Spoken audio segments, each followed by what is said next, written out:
4.2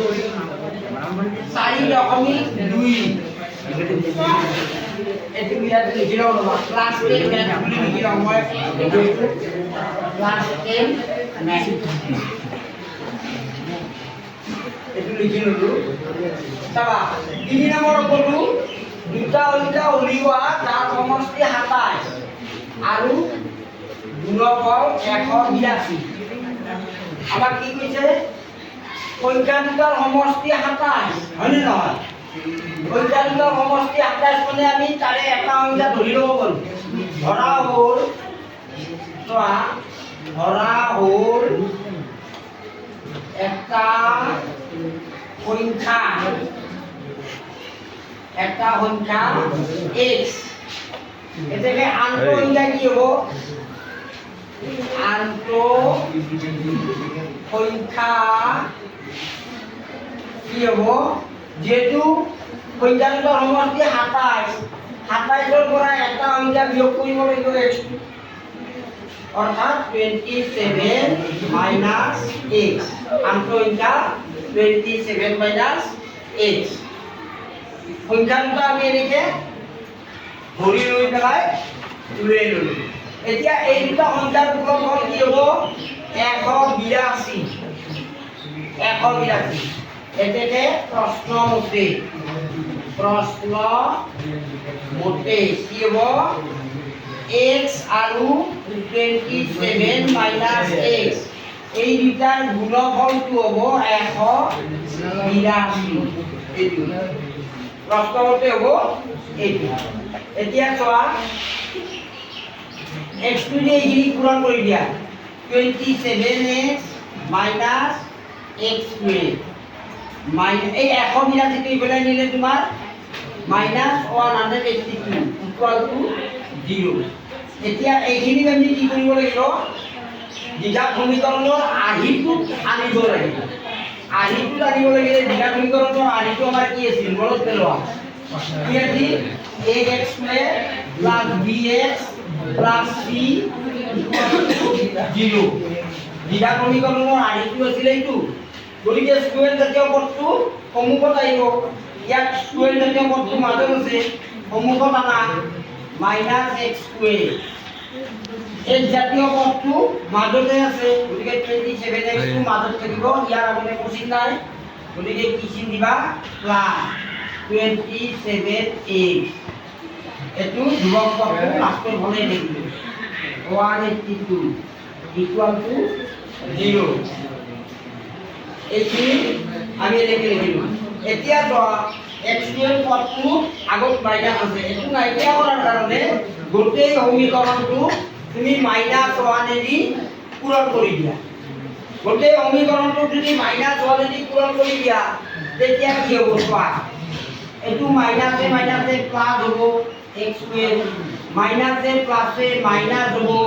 27x মাইনাসে মাইনাসে plus হ'ব 182 ইকুয়াল টু 0 এইটো আমাৰ কোড হ'ল এইটো দ্বিঘাত সমীকৰণৰ আৰ্হিত আহিব এতিয়া এইটোক আমি উৎপাদকীকৰণ পদ্ধতিত এই পদ্ধতিটোত তোমাৰ উৎপাদক দুটা উলিয়াই ল'ব লাগিব হয়নে চোৱা তো x স্কয়াৰৰ হৰণ আছে 1 আৰু এই ধ্ৰুবক পদ আছে 182 পূৰণ ফলটো 182 পূৰণ ফলটো 182 এতিয়া যোগফলটো কিমান হ'ব লাগিব দুটা সংখ্যাৰ পূৰণফল 182 আৰু যোগফল হ'ব লাগিব 27 সংখ্যা দুটা আমি মুখে ক'ব নোৱাৰো না কাৰণ 182 টো ডাঙৰ সংখ্যা আমাৰ গুণফলৰ ভিতৰত মানে দেৱতাৰ ভাগৰ ভিতৰত নপৰে এটো গতিকে ইয়াৰ মৌলিক উৎপাদক বিলাক উলিয়াই লোৱা ছুটি নিয়মে হৰণ কৰি এটো কি এৰি যাব চোৱা 182 2 দি যাব প্ৰথমে 2 গুণ 18 2 গুণ 2 আকৌ 91 কি এৰি যাব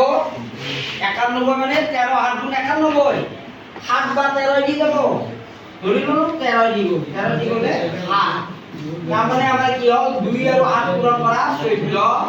আৰু 13 আৰু 14 পূৰণ ফলটো হৈছে 182 14 আৰু 13 ইয়াৰে যোগফল কিমান হ'ব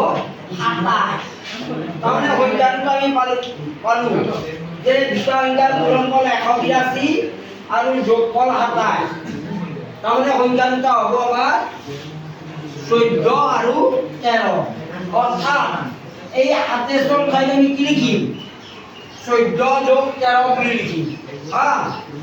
চোৱা x স্কয়ার মাইনাস 14 যোগ 13 whole into x plus 182 equal to 0 এতিয়া এখানে কি হ'ব চোৱা x স্কয়ার মাইনাস এইটো যে দুগুণ minus 14x x to the 13 দুগুণ আগত মাইনাস আছে গতিকে minus 13 x plus 182 equal to 0 equal এতিয়া তুমি ইয়াৰে পৰা কমন লোৱা কি কমন লবা x2 কমন লবা x2 কমন ললে কিমান হয় চোৱা x কমন ললে x minus 14 এটো হ'ব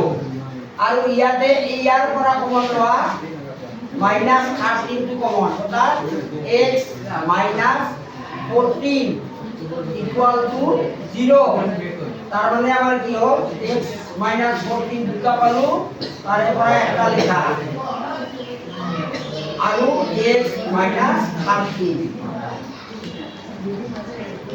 equal to 0 তার মানে আমি কি পালো ইয়াতে সহায় দিতে x minus 14 equal to 0 এটাকে x equal to হবো 14 x minus 13 equal to 0 এটাকে x equal to 13 ইয়াত x এর মানটা পালো 14 আৰু 13 দুটা ধনাত্মক আৰু সেই কাৰণে দুটা মান গ্ৰহণযোগ্য তোমাৰ চোৱা এটা সংখ্যা x এৰ মান যদি 14 লওঁ আমি ধৰি লৈছিলো এটা সংখ্যা x x এর মান 14 ললো তেতিয়া আনটো সংখ্যা কিমান হ'ব 27 ৰ পৰা 14 বিয়োগ কৰিলে 13 তাৰমানে এটা সংখ্যা 14 ললে আনটো হ'ব 13 আৰু এটা সংখ্যা 13 ললে আনটো হ'ব 14 গতিকে আমি ডাইৰেক্ট লিখিব পাৰিম যে নিৰ্ণেয় সংখ্যা দুটা নিৰ্ণেয় সংখ্যা দুটা 14 আৰু 13